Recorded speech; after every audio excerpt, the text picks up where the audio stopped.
بسم الله الرحمن الرحيم وصباح نمو السبتية لبيا لباتن كبشا نوفمبر سنة كالبكون لباتن يشن أو كوباغن كودا بشا جماد الآخر سنة كون أفر بقولا فرتن يتوضبا تاريخ الهجرية ده كسو دوادا مركله يبرامجكي xulashada wararka qodobada barnaamijka saaka aan idinkugu haynana waxaa ka mid ah in Mareykanka uu ka iibinayo Sacuudiga diyaaradaha dagaalka ee F-35 oo ka tayo liita kuwa Israa'iil isla markaasna laga reebayo gantaalada halista ah ee ay sayriyaan sababo la xiriira in aysan isku awood noqon Israa'iil iyo Sacuudiga waxaan idin haynaa warbixin la yaab leh oo arrintan la xiriirta gaar ahaan heshiiskii dhawaan dhexmaray Trump iyo Mohammed bin Salman oo war laga soo daba tuuray madaxweynaha Ukraine oo si cad u diiday qorshaha Trump uu ku doonayo in lagu soo afjaro dagaalka Ruushka ay kula jiraan kaas oo Ukraine looga arko isdhiibid Trump oo Zelensky u qabtay waqti go'an haddii kalena uu qaadan doono go'an isaga u gaar ah madaxweynaha Ruushka ayaa isna mowqifkiisa cadeeyay waxayna u muuqataa Ukraine inay haysato laba daran mid dooro sidoo kale barnaamijka waxaan idinkugu haynaa Republican Elise Stefanik has campaigned multiple times by calling Zoran Mamdani a jihadist. Do you think you're standing next to a jihadist right now in the Oval Office? No, I don't, but I met with a man who's a very rational person. waa wacdaro culus oo xalay ka dhacay aqalka cad halkaasi oo kulan ay ku yeesheen Donald Trump iyo Zohran Mamdani ninka muslimka ah ee dhawaan loo doortay duqa magaalada New York kuwaasi oo si weyn iskaga soo horjeeday si weyn isku dhaleecayn jiray Iran oo si kulul ugu eedeysay dalalka Faransiiska Jarmalka Britain iyo Mareykanka inay xaalad abuur wadaan balse Tehran aysan aqbali doonin in lagu sadinleeyo wax aysan raali ka ahayn Israa'iil waxay ku hanjabtay inay tilaabo military qaadi doonto haddii Hamas dib ay u dhisto awoodeeda dhammaan qodobadan iyo weliba warar kale oo faahfaahsan iyo wixii warah ee soo kordhay intaynu hawada ku jirno ayaan idinkugu soo gudbinaynaa barnaamijka xulashada wararka soo dhawaada mar kale daawadayaal si aad ula socoto oo hesho wararka barnaamijyada iyo macluumaadka aynu halkan ka soo gudbinayno haddii aad ka cusub tahay baraheena bulshada amaba horay aadan ugu xirnayn hadda ku soo biir waadna ku mahadsantihiin daawashada barnaamijka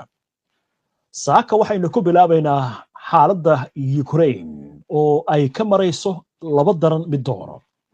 waa in Ukraine ay aqbashaa qorshaha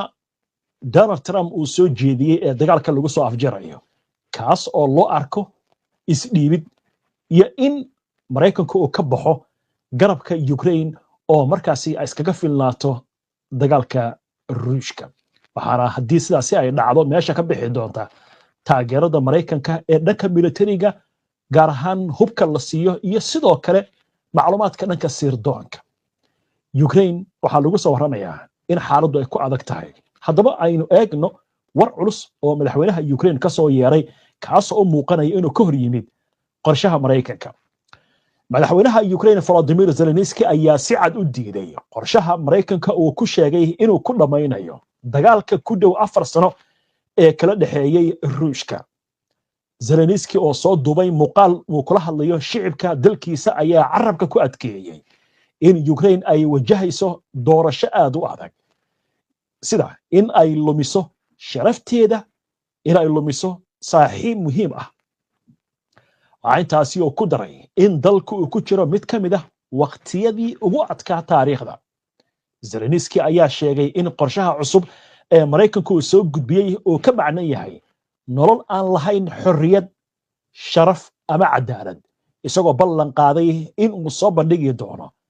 dood iyo ikhtiyaaraad kale oo bedel u ah qorshaha la soo gudbiyay isla markaasna uu la hadlay madaxweyne ku-xigeenka Mareykanka J.D. Vance isagoo sheegay in weli uu ixtiraamayo rabitaanka Trump ee joojinta dagaalka madaxweynaha Ukraine ayaa waxa kale oo uu tilmaamay in wadatashi degdeg ah uu la sameeyay ra'iisul wasaaraha Jarmalka Friedrich Merz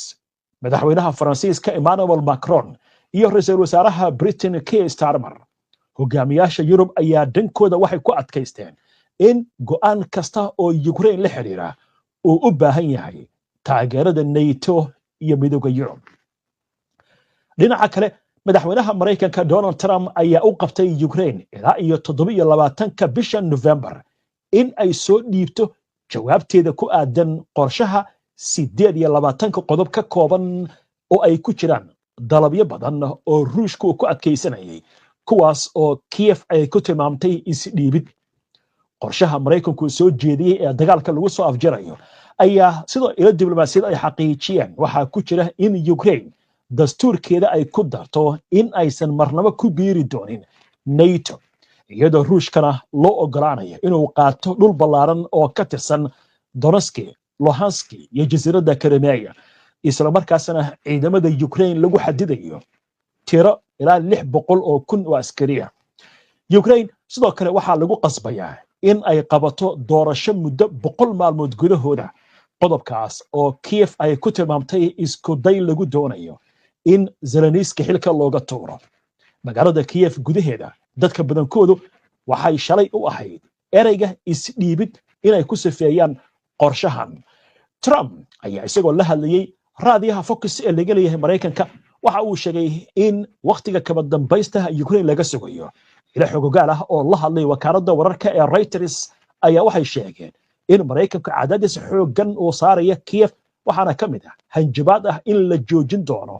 sirdoonka iyo hubka lagu taageerayo. isla wararkan madaxweynaha Ruushka Vladimir Putin ayaa ku tilmaamay qorshaha mid saldhig u noqon kara heshiis nabadeed.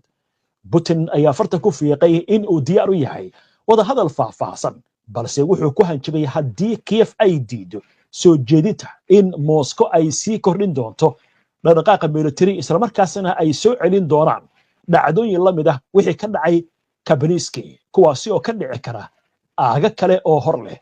Putin wuxuu la jeedaa dhacdooyinka inuu ku cagajuglaynayo qabsashada magaalada Kabaniski oo saacada ka hor la qabsaday in markaa ay keeni karto ciidankiisu in dhul hor leh ay la wareegaan. waxaana lagu soo warramayaa in iminka Ukraine xaaladdu ay ku adkaanayso. waynu arki doonaa arrimahan iyo waxay khubarada ka tiraado barnaamijyadeena dambana waan idinkugu soo gudbin doonaa haddii alla idmo. waa tahay dagaalka xagga Afrika iyo Suudaan aynu eegne madaxweynaha golaha kumeel gaarka ee military ee dalka Suudaan General Abdel Fattah al-Burhan ayaa xaqiijiyay in ciidamadiisu ay sii wadi doonaan dagaalka ay kula jiraan waxa uu ugu yeeray kacdoonka hubaysan iyadoo aysan jiri doonin buu yiri dib u garasho. hadalladan ayuu ka jeediyey booqasho shalay galikii dambe uu ku tagay magaalada Khatina ee gobolka Niilka Cad halkaasi oo kula kulmay shicibka kadib salaadii Jimcaha. al-Burhan wuxuu sheegay in ciidamada qalabka sida iyo kuwa taageeraya ay go'aansadeen in ay sii wadaan hawlgallada military ilaa 1 mitir oo dhulka ah aan laga nadiifin cadowga. wuxuu amaanay doorka shacabka magaalada Khatina oo ay si weyn u muujiyeen inay taageerayaan ciidanka isagoo tilmaamay muhiimadda goobtaasi ay leedahay. bayaan ka soo baxay afayeenka ciidamada Suudaan ayaa waxaa lagu sheegay in al-Burhan uu carabka ku adkeeyay in ciidamadu ay sii wadi doonaan dhammaystirka halganka inkastoo uu sababay khasaare naf iyo maal leh. ciidan military ayaa waxay sheegeen in ciidamada dawladdu ay ku sii siqayaan galbeedka magaalada al-Ubayd ee koonfurta Kordofan isla markaasna ay duqayn ku qaadeen fariisimada ciidamada gurmadka degdega ah ee loo yaqaan RSF. wariyaasha ka soo warramaya furimaha hore ee dagaalka ayaa soo sheegaya in ciidanku adkeeyeen go'doominta magaalada Baraa halkaas oo RSF ay ku dhuumaalaysanayso. militariga iyo mas'uuliyiintooda ayaa waxay sheegeen in maalmaha soo socda ay jiri doonaan dhaqdhaqaaqyo ballaaran oo weeraro lagu qaadayo magaalada go'doonsan ee Babadusa si looga qaado go'doominta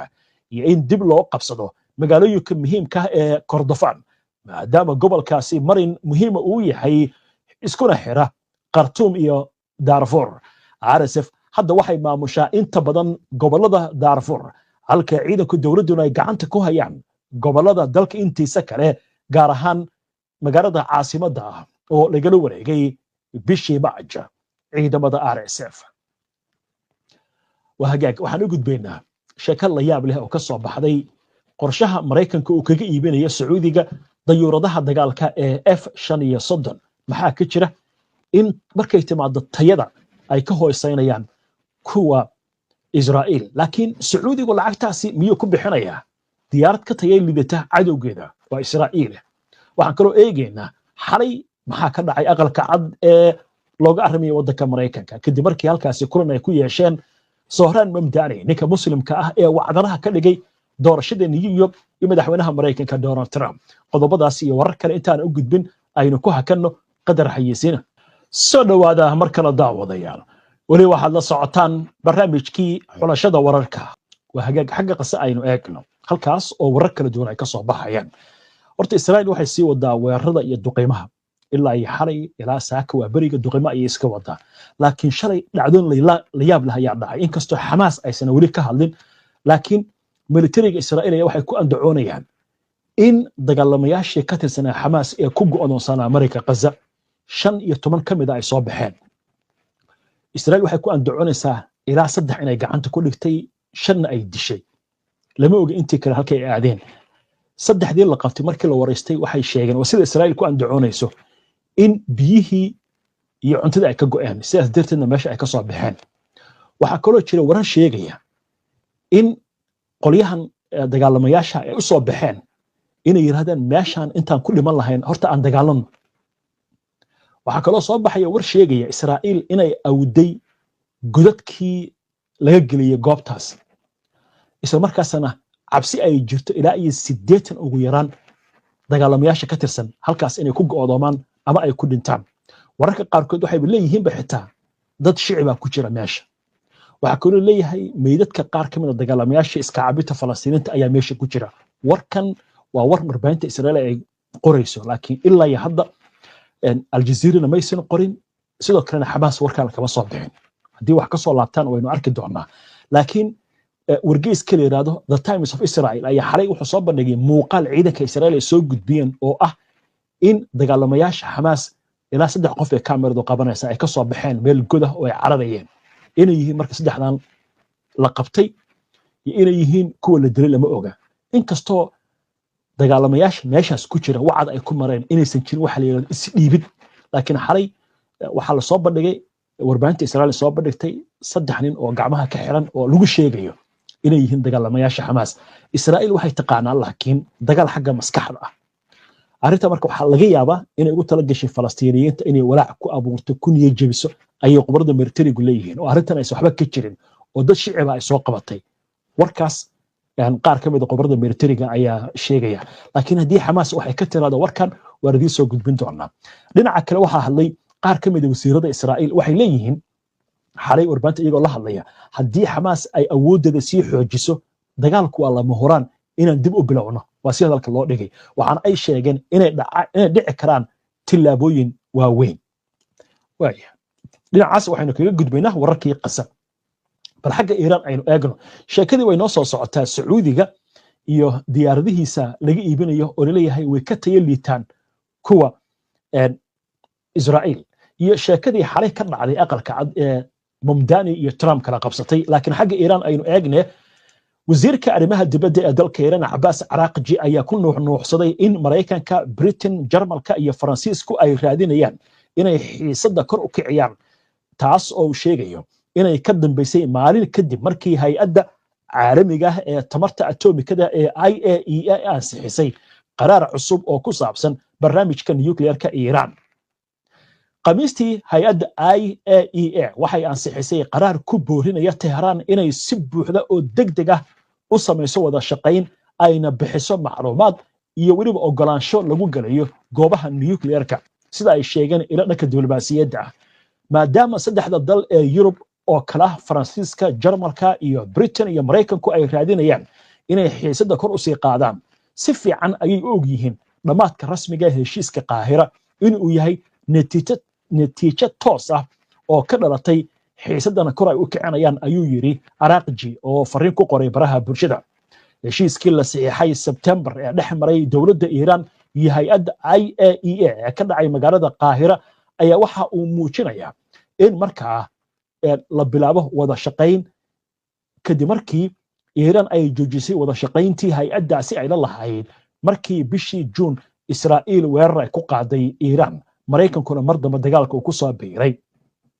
wasiirka Iran ayaa waxa uu sheegay in ogolaanshaha IAEA loogu fasaxayo gelitaanka goobaha nuclearka ee la beegsaday intii uu socday dagaalku ay weli ku xiran yihiin waa ogolaanshahaasi heshiis cusub oo dhex mara Tehran iyo hay'adda IAEA. waaye wararka iyagii toddobaadkii ugu dambeeyay waxaad kula socoteen booqashada aqalka cad ku tagay dhaxal sugaha boqortooyada Sacuudiga Maxamed bin Salmaan. heshiis baa qayb ka ah waxyaalaha kaas u tagay. heshiiskana waxaa ka mid ah diyaaradaha F-35 in laga iibiyo Sacuudiga. laakiin warbaas ka soo daba dhacay waxaa la leeyahay diyaaradaha laga iibinayo Sacuudiga ma ahan kuwa ku tayada la mid ah kuwa Israa'iil. haddaba aynu eegna sheeko amuurahani ku aadan. warbixin ay faafisay wakaaladda wararka Reuters ayaa waxay muujisay in dowladda Mareykanka ay ku jirto diyaar garow ay kaga iibinayso boqortooyada Sacuudiga diyaaradaha dagaalka casriga ah ee F-35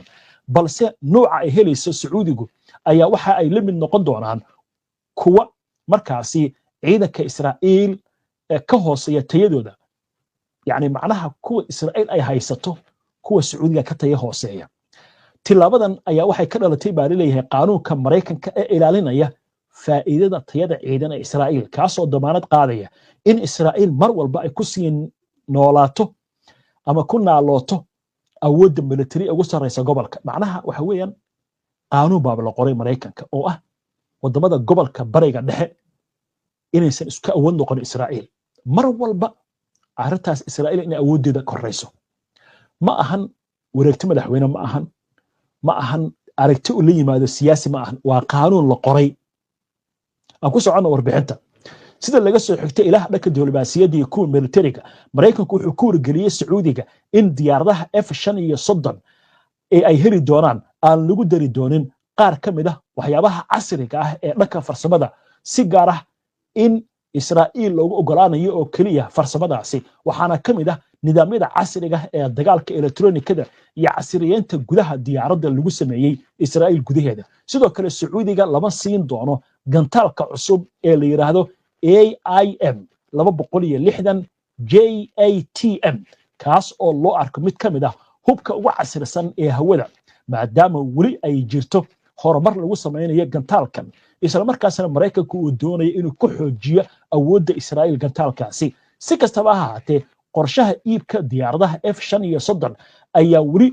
loo gudbin doonaa marxalad dhanka qaanuunka ah oo Mareykanka gudihiisa waxaana ka mid ah dib u eegis lagu sameynayo heshiiskaas iyo in la horgeeyo Koongareeska waddanka Mareykanka. arrintaasi ayaa waxay ka macno tahay in Sacuudiga durbaba uusan heli doonin dayuuradahan. haddii la meel mariyo heshiiskan wuxuu noqon doonaa tilaabo muhiim ah oo lagu xoojinayo xiriirka difaaca u dhaxeeya Washington iyo Riyadh gaar ahaan xilli labada dhinac ay ka wada hadlayaan heshiisyo amni oo ballaaran iyo iskaashi cusub oo gobolka ah. si kastaba ha ahaatee xadidaadaha la saaray diyaaradahan ayaa waxa uu muujinaya in Mareykanku uusan isku dheelitirayn awoodda military ee bariga dhexe marka arrintu ay timaado Israa'iil. arrinta marka la yaab kale waxay tahay Sacuudiga 400 bilyan ayuu bixinayaa. bishii May muxuu bixiyay heshiiska 600 bilyan macnaha 1 trilyan ayuu bixinayaa. sidaas oo ay tahay waxa la yiri diyaaradahan ma noqonayaan diyaaradaha Israa'iil oo kale way ka tayo hooseynayaan gantaalkaasna idin sii mayno. Sacuudiga marka ma dhihin baa leeyahay haday sidaas tahay anoo ka baxay heshiiska laakiin uu ku qanacay baa leeyahay marka ilaa hadda. laakiin dowladda Sacuudiga war rasmi ma soo saarin laakiin wararka wakaaladda wararka Reuters qoraysa waxay leedahay warkan waa lagu wargeliyay Sacuudiga. waaye hadda la soco Israa'iil ayadoo sidaas ay tahay ayaa lacag la siinaya haddana meesha Sacuudiga lacagta laga qaadayo. warkan wararka ugu dambeeya waaye aqalka cad ee waddanka Mareykanka xalay wacdaro ayaa ka dhacay. ninka lagu magacaabo Zohran Mamdani oo ku dhashay dalka Uganda oo 2008 qaatay dhalashada waddanka Mareykanka wuxuu noqday duqa magaalada New York. barnaamijka ku xiga taariikhda ninkan ayaan ku faahfaahin doonaa oo aad daawan doontaan goordhow saacada kadib. laakiin arrinta la yaab kale waxa weeye ninkan heer wuxuu gaaray Trump oo yiraahdo waxaan ka qaadanaya dhalashada Mareykanka waana masaafurinaya. ninkan wuxuu yiri asaguna aniga wuxuu yiri haddii aad sidaas sameyn karto samee waa tartamaya buu yiri. labadii nin ee la tartami lahayd Trump wuxuu yiri xitaa mid ka mid ah u daysta ninkan waxaa kaloo ka soo horjeestay 26 bilyaneer ma aha milyaneer ya bilyaneer oo yiri ninkan ma la dooranayo laakiin codka yaa iska leh shicibka iska leh kan baska wada kan taksiga wada midka maqaayadda ka shaqaynaya kan timajaraha ka shaqaynaya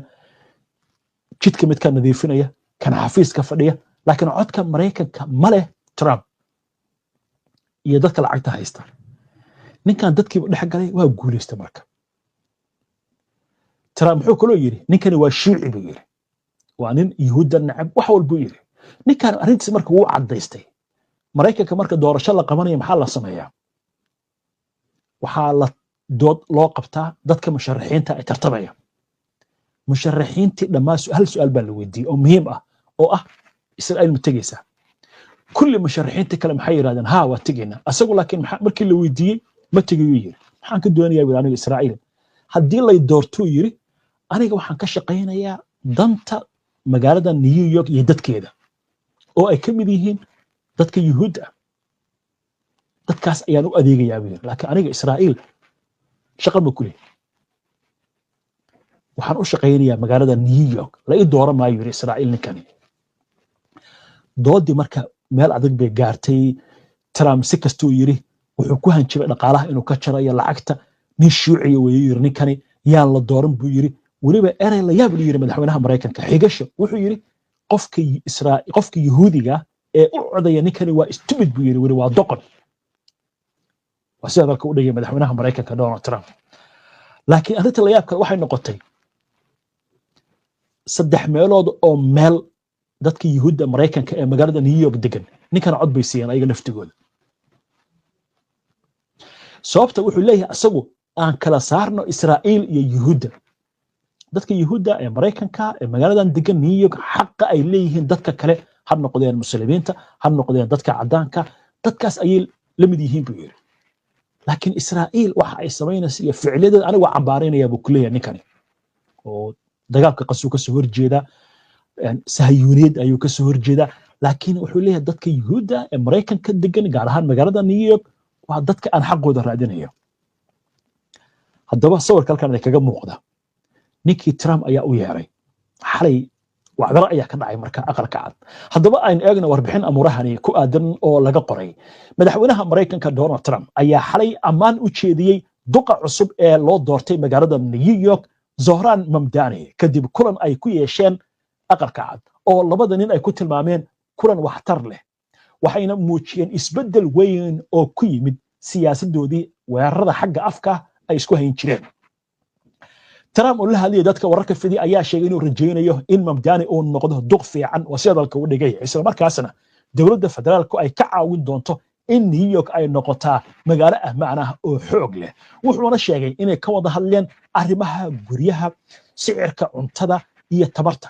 Mamdani dhigkiisa wuxuu sheegay inay ka wada hadleen arrimaha socdaalka gaar ahaan hawlgalada hay'adda ICE loo yaqaan ee customka iyo socdaalka ee magaaladaasi kuwaasi oo uu sheegay horay inuu ka mamnuuci doono inay dadka ka qabqabtaan magaalada New York mar la weydiiyay weeraradii afka ee ay isku hayn jireen Trump wuxuu sheegay inuu isbedel u yimid wuxuu yiri Mamdani inuu isbedelaan rajeynaya anna waa isbedelay buu yiri inkastoo Mamdani Trump horay ugu sheegay kaligii tali haddana mar la weydiiyay arrintaasi waa ka meermeeray laakiin Trump ayaa kaftan ahaan isaga laftigiisa intuu halka u soo galay ayuu wuxuu yiri ereygaas iyo kuwa xunba waa la yiraahdaa laakiin sheekada qaybteeda muhiimka waxay ahayd gabar wariya ayaa su'aashan weydiisay bal su'aashan aan dhigaysanno iyo waxa looga jawaabayo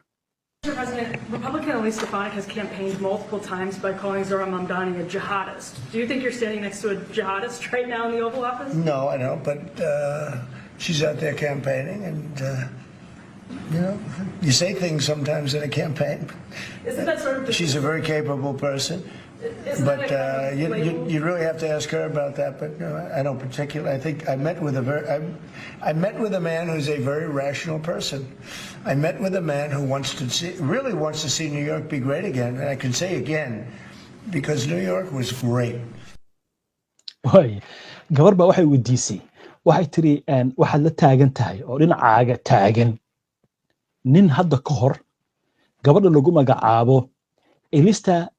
Stanovich oo xubin ka tirsan Koongareeska oo xisbiga Jamhuuriga Trump waxay ugu yeertay Mamdani inuu yahay mid jihadista ah. Marka waxay tiri gabadha wariyaha madaxweyne ninka garabkaaga taagan miyuusan ahayn bay tiri ninkii lagu tilmaamayay jihadiska. Trump wuxuu yiri maya sidaas anigu ma aaminsani. Waxaan la kulmay buu yiri nin aad u garasho badan. wuxuu intaasi ku daray waxaan la kulmay nin runtii raba in New York ay noqoto magaalo weyn. Ma arkaysaa marka sheekadu isbedeshay.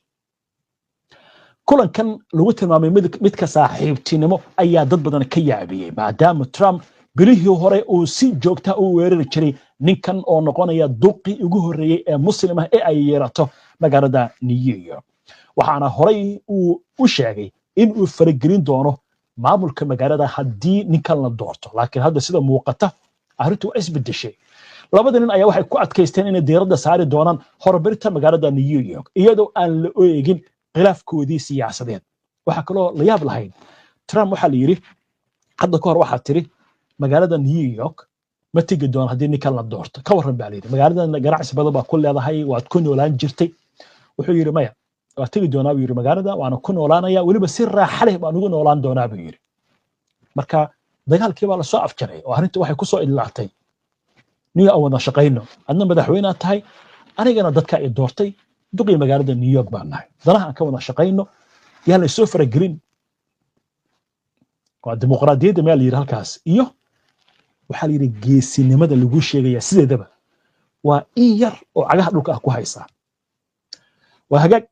inta ayaan ku soo gabagabeynayaa barnaamijkii xulashada wararka waana ku mahadsantihiin daawashada barnaamijka. si aad ula socoto wararkan barnaamijyada iyo macluumaadka aynu halkan ka soo gudbino haddii aad ku cusub tahay baraheena bulshada ama horey aadan ugu xirnayn hadda ku soo biir. waa inoo barnaamijka xiga insha Allah inta ka horeysa nabadgelyo.